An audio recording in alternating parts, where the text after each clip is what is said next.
নমস্কার বন্ধুরা, আজকে আমার বাইক হসপিটাল ইউটিউব চ্যানেলে আপনাদের সঙ্গে একটি নতুন বিষয় নিয়ে আমি আলোচনা করতে চাচ্ছি।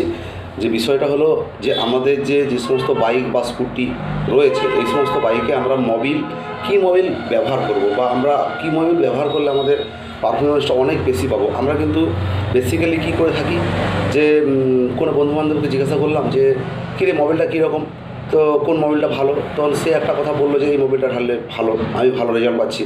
বা কোনো মেকানিককে গিয়ে জিজ্ঞাসা করি যে দাদা কোন মোবিলটা ভালো, এই গাড়ির জন্য কোন মোবিলটা ভালো, মেকানিক একটা মোবিলের কথা বলে, সেই মোবিলটা আমরা ঢেলে যাচ্ছি। কিন্তু প্রকৃতপক্ষে যে মোবিলটা কোনটা ব্যবহার করলে বেটার, সব থেকে আমি পারফরমেন্স পাবো, তো সেইটা জানার জন্য আজকের এই ভিডিওটা। এবং এখানে একটা কথা বলে রাখি, মোবিলটা কিন্তু ইঞ্জিনের জন্য খুব গুরুত্বপূর্ণ একটা জিনিস। এবং এই মোবিল আমরা কেন বিভিন্ন ধরনের ব্যবহার করব, কোম্পানির রেকমেন্ডস ব্যবহার করব কি না, বা কোন মোবিলটা আমার গাড়ির পক্ষে ভালো। অর্থাৎ দেখা গেল হয়তো আমি যে বন্ধুকে জিজ্ঞাসা করেছি, সে তার 150 সিসি বাইকের জন্য যে মোবিলটা ব্যবহার করছে, সে আমাকে বললো যে হ্যাঁ এই মোবিলটা আমার খুব ভালো পারফরমেন্স দিচ্ছে। তো আমি কী করলাম, আমার 100 সিসি গাড়িতে ওই মোবিলটা ব্যবহার করছি।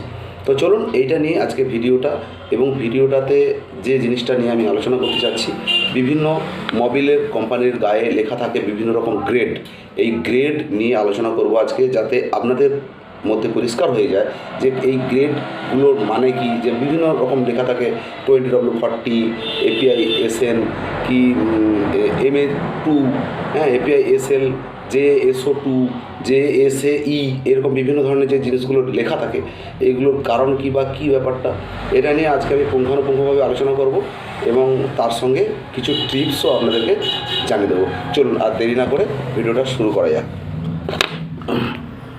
দেখুন বন্ধুরা, প্রথমেই আমি আপনাদেরকে দেখাচ্ছি, এখানে আমি বিভিন্ন কোম্পানির মোবিল আমি এখানে স্টক করে রেখেছি, যাতে আপনাদেরকে ব্যাপারটা বোঝাতে পারি। যেমন এটা দেখুন হিরোর মোবিলে ভালো করে লক্ষ্য করুন, আমি এখানে মার্কিং করে আগে লিখে রেখেছি, লেখা আছে যেন নিচে আন্ডারলাইন করে রেখেছি JASO MA2, ঠিক আছে। তারপরে গ্রেডটা দেখুন 10W30 SL। তারপর আবার দেখুন হন্ডার রয়েছে, হন্ডার এখানে দেখুন JSO MB SAE 10W30, ঠিক আছে। তো এইরকম আবার দেখুন ক্যাস্ট্রলের রয়েছে, দেখুন এখানে ক্যাস্ট্রলের 20W40, ঠিক আছে, 20W40। তো এরও দেওয়া আছে এখানে দেখুন 20W40 API SL JSO MA2। তো আজকে আমি আলোচনা করব এই যে লেখাগুলো, এইগুলোর ব্যাপারটা কি এখান থেকে কি বোঝানো হয়েছে বা কি বোঝাতে চাচ্ছে যে কোনো বিভিন্ন কোম্পানি বা বিভিন্ন মোবিল কোম্পানি কিভাবে কি বোঝাতে চাচ্ছে। আমি একটা নোট রেডি করে রেখেছি দেখানোর জন্য। দেখুন প্রথমে আমরা আলোচনা করব এই যে API লেখা নিয়ে। API, ঠিক আছে, API কথার অর্থ কি না, আমেরিকান পেট্রোলিয়াম ইনস্টিটিউট, ঠিক আছে, আমেরিকান পেট্রোলিয়াম ইনস্টিটিউট। আর একটা জিনিস দেখুন JASO কথার পুরো নাম হচ্ছে জাপানিজ অটোমোটিভ স্ট্যান্ডার্ডস অর্গানাইজেশন, ঠিক আছে। তো এই API এবং JASO এর দুজনের কাজ কি? এই দুজনের কাজ হলো না কোন বাইকে কী ধরনের মোবিল ব্যবহার করা যাবে।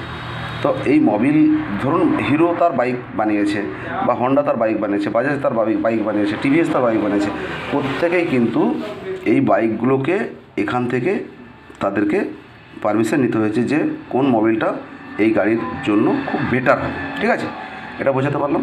তার মানে কি, এই যে মোবিলের গায়ে লেখা আছে যেটা দেখাচ্ছি যে API SL JASO, তার মানে কি এই ক্যাস্ট্রল কী করেছে, API অর্থাৎ আমেরিকান, যেটা বললাম পেট্রোলিয়াম ইনস্টিটিউট, এখান থেকে মোবিলটা এটা রেকমেন্ডস পেয়েছে। আর JASO কী করেছে, জাপান অটোমোটিভ যে স্ট্যান্ডার্ড সোসাইটি অর্গানাইজেশন, সেখান থেকে কিন্তু পারমিশনটা নিয়েছে, ঠিক আছে। তো আবার কোনো মোবিল দেখুন, এটা দেখুন এখানে যেমন হিরোটা রয়েছে কি JASO, ঠিক আছে, শুধু জাপানে যে অটোমোটিভ স্ট্যান্ডার্ড অর্গানাইজেশন, এখান থেকে এই মোবিলটা পাস করেছে। মানে এরা কীভাবে পাস করায়, বিভিন্নভাবে গাড়িকে ড্রাইভ করিয়ে চালিয়ে, বিভিন্ন এরিয়া ভিত্তিক চালিয়ে, তবেই কিন্তু কোন বাইকের জন্য কী মোবিলটা অ্যাপ্রোপ্রিয়েট হবে সেটা কিন্তু এরা জাজমেন্ট দেয়। এবার বোঝা গেল। এবার এরপরে আসি যে SAE, এই SAE কথাটার অর্থ কী, ঠিক আছে? SA কথাটার অর্থ হলো সোসাইটি অফ অটোমোটিভ ইঞ্জিনিয়ার্স। এই SAE কী করে না, এরা যে সমস্ত গাড়ির ক্ষেত্রে যে এই যে MA, MA1, MA2, MB এই যে গ্রেডগুলো আছে এইগুলোকে রেকমেন্ডস করে। কীরকম ওটার একটু পরে ব্যাপারটা ডিসকাশনে যাচ্ছি। আগে প্রথমে যে জায়গাটা আসি, এই যে SJ, SL, SM, SN, SN plus, ঠিক আছে? এইগুলো কি? তো এইগুলো হচ্ছে এই SJ, যেমন ধরুন BS6 এখন চলছে, তা এর আগে কী ছিল? BS4, তার আগে BS3, BS2, এই যে জিনিসগুলো এগুলো হচ্ছে ভারত স্টেজ। সেরকম মোবিলের ক্ষেত্রেও SJ এটা ছিল 1996 সাল থেকে 2001 সাল পর্যন্ত যে সমস্ত বাইকগুলো চলতো সেই সমস্ত বাইকের এই SJ মোবিল বলে চলতো। তো SL, তারপর আসলো জের পরে SL, তো এলের এটা কি 2001 থেকে 2004, ঠিক আছে? তো তারপর আসলো SM, মানে পরপর উন্নত যেমন হচ্ছে এখানে গ্রেডটা চেঞ্জ হচ্ছে। তা 2004 থেকে 2011 পর্যন্ত চললো কি SM। এখন দেখুন 2011 পর থেকে 18 পর্যন্ত SN ক্যাটাগরি এসে গেছে, SN। তারপর দেখুন আবার যে SN প্লাস, এখন 18 পর থেকে কিন্তু যেটা চলছে সেটা হলো N প্লাস, অর্থাৎ এই SN প্লাস যে মোবিল এটা কিন্তু অনেক বেশি উন্নত ধরনের কোয়ালিটির মোবিল, ঠিক আছে? তার মানে কি দেখুন, এই SJ যে গ্রেডটা বা SL যে গ্রেডটা, এই মালটা কিন্তু এই মোবিলটা 2018 পরে যে গাড়ি এদের ইঞ্জিনে ঢালে কিন্তু একটু সমস্যা আছে। কিন্তু এই 2018 যে SN প্লাস বা SN ক্যাটাগরি মোবিল, এই মোবিলগুলোকে কিন্তু SM ক্যাটাগরিতে আপনি আরামসে ঢালতে পারেন, ঠিক আছে? মানে 2001 বা 2001 থেকে 4 যে মডেল, সেই মডেলে কিন্তু এই উন্নত মোবিলটা ঢালা যেতে পারে, কোনো অসুবিধা নেই। কিন্তু এই পুরনো মডেলের যে সমস্ত গাড়ি মানে মোবিল, যে অর্থাৎ SJ বা SL এইসব ক্যাটাগরির মোবিল কিন্তু পরবর্তীকালে যে গাড়িগুলোতে এগুলোতে ঢাললে একটু অসুবিধা আছে। কেন অসুবিধা আছে এইটা নিয়ে এবার আপনাদের কাছে ডিসকাস করছি। যেমন ধরুন এইখানে লেখা আছে, দেখুন হিরোতে দেখুন 10W30। এই 10W30টা কি না, দেখুন 10W30 অর্থাৎ এই 10W কথার অর্থ হচ্ছে উইন্টার মানে শীত অর্থাৎ ঠান্ডা। তা 10W কথাটার অর্থ হচ্ছে যখন আমাদের তাপমাত্রা 10Wতে নেমে যায়, অর্থাৎ 10 ডিগ্রিতে নেমে যায় আর কি। তো 10 ডিগ্রিতে নেমে গেলেও এই মোবিলটা কিন্তু এর জায়গাটাকে ধরে রাখবে। অর্থাৎ মোবিলের কাজ কি? পিচ্ছিল হওয়া। এই পিচ্ছিল হওয়ার ভাবটা ধরে রাখবে। যেমন দেখুন নারকেল তেল কী হয়, বেশি ঠান্ডাতে জমে যায়, আবার গরম পড়লে তরল হয়ে যায়, সেরকম ব্যাপারটা আর কি। তো এখানে SW কথার অর্থ হচ্ছে যে 10 ডিগ্রি তাপমাত্রা নেমে গেলেও এই মোবিলটা কিন্তু তার স্লিপারনেসটাকে বজায় রাখবে। যেমন আবার দেখুন এখানে হন্ডার যে এখন যে B6-এর যে মোবিলটা আছে, দেখুন 5W30। এই 5W30 কথার অর্থ হচ্ছে কি, অর্থাৎ 5 ডিগ্রি পর্যন্ত তাপমাত্রা যদি নেমেও যায় তখনও কিন্তু এই মোবিল তার যে পাতলা ভাবটাকে ধরে রাখবে। বোঝাতে পারলাম? আর এবারে আসলে এই 30টা কি? এই 30টা হচ্ছে গ্রেডেশন, অর্থাৎ মোবিলটা কেমন পাতলা বা মোটা সেটা ডিপেন্ড করে এই 30। অর্থাৎ কি, তাপমাত্রাটা যাই বাড়ুক না কেন এই গ্রেডটাকে ধরে রাখবে 30 ডিগ্রি সেলসিয়াস পর্যন্ত, বা তার বেশিও ধরে রাখতে পারবে, 30-এর নিচে নামতে দেবে না। যে গ্রেডেশনটা আর কি মোবিলটা, এটা গ্রেডটা ধরে রাখবে। এবার এই জায়গায় দেখুন এখানে যেমন ধরুন 5W30, এই কিন্তু 30 জায়গাটা রয়েছে। শুধু কি 5W এসছে কেন? যে ওয়েদারের ম্যাটারটা নিয়ে এসছে। এবার আর একটা জিনিস কি, এই যে গ্রেডটা 30, এই গ্রেডটা কিন্তু আরও এর কিছু কাজ রয়েছে। যে কাজটা কি, ইঞ্জিনের মধ্যে যে কুলিং সিস্টেমটা, যে কোনো ইঞ্জিন চালু হওয়া মানে হিট হবে, এটা জানেন। তো এই কুলিং সিস্টেমটা কোনো গাড়ির ক্ষেত্রে দেখুন, হাই পিকারি গাড়ির ক্ষেত্রে রেডিয়েটর রয়েছে, বা কোনো গাড়ির ক্ষেত্রে কি আছে দেখুন, মোবিলের একটা রেডিয়েটর দেওয়া আছে। অর্থাৎ মোবিলটা ওই রেডিয়েটরে যাচ্ছে এবং সেই মোবিলটা আবার রেডিয়েটরে মানে বাতাসের সংস্পর্শে গিয়ে ঠান্ডা হয়ে আবার ইঞ্জিনে ফিরে আসছে। অর্থাৎ মোবিলটাকে কুলিং সিস্টেমটা তার করা আছে। কিন্তু আদার্স অন্যান্য বাইকে যেমন 100 সিসি বলুন, 125 বা হিরো বা হন্ডার বা টিভিএস, এইসব যে সমস্ত গাড়ির রেডিয়েটর সিস্টেম করা নেই, তাদের ক্ষেত্রে এই সমস্ত মোবিলটা কীভাবে ঠান্ডা হবে। তো ঠান্ডা কুলিং সিস্টেমটা কী করা আছে না, ইঞ্জিনের বিট করা আছে। তো ওই বিটে বাতাস লাগবে, যখন গাড়িটা রানিং হবে তখন বাতাস লেগে ইঞ্জিনটা ঠান্ডা হবে, অর্থাৎ মোবিলটা ঠান্ডা হবে।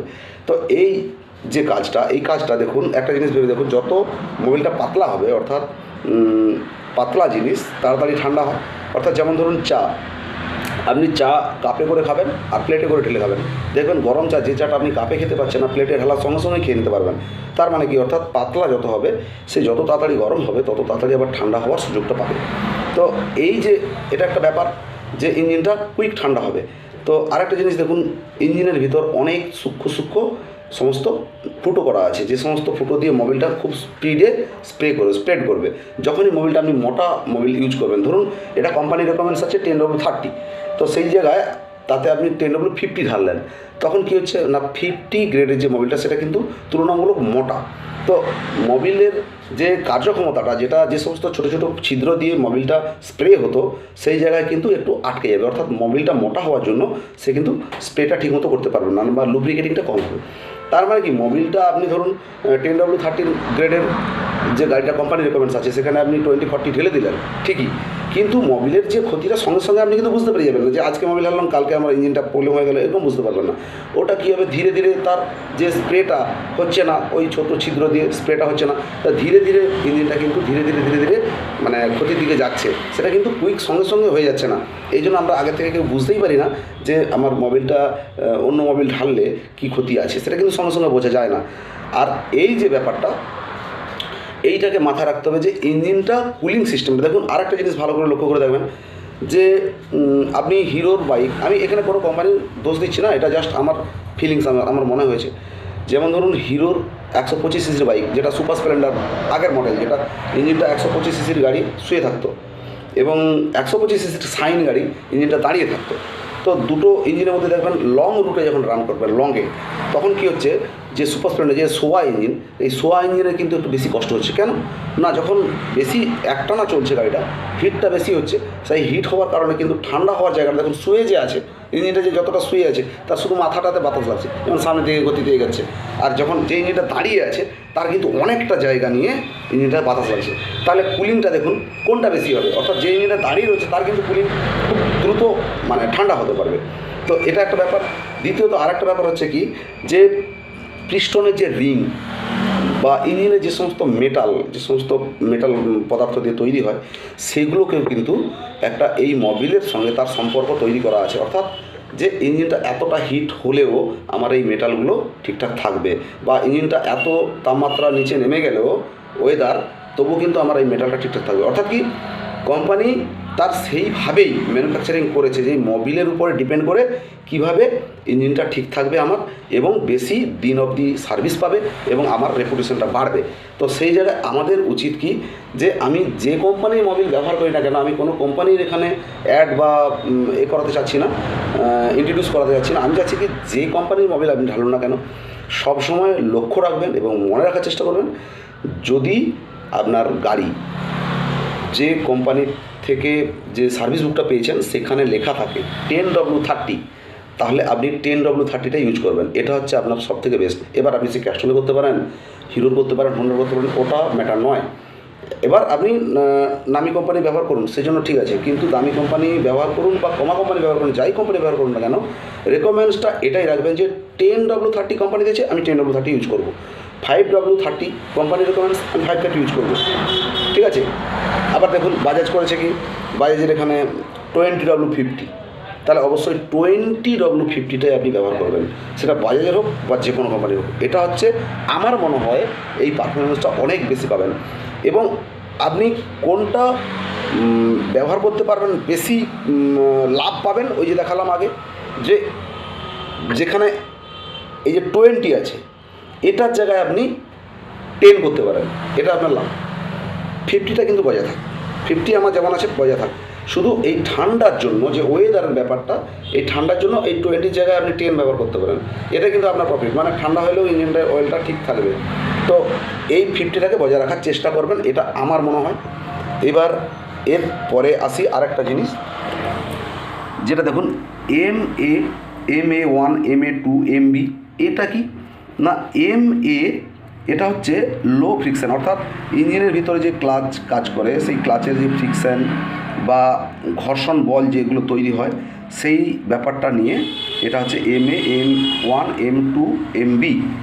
MA আগে ছিল লো ক্যাটাগরি, এখন এই এর কোনো মাল নেই, অর্থাৎ আগে যে সমস্ত মডেল ছিল তাদের জন্য MA বা এটা লো ফ্রিকশান আর কি, ঠিক আছে, এক কথা বলতে গেলে লো ফ্রিকশান।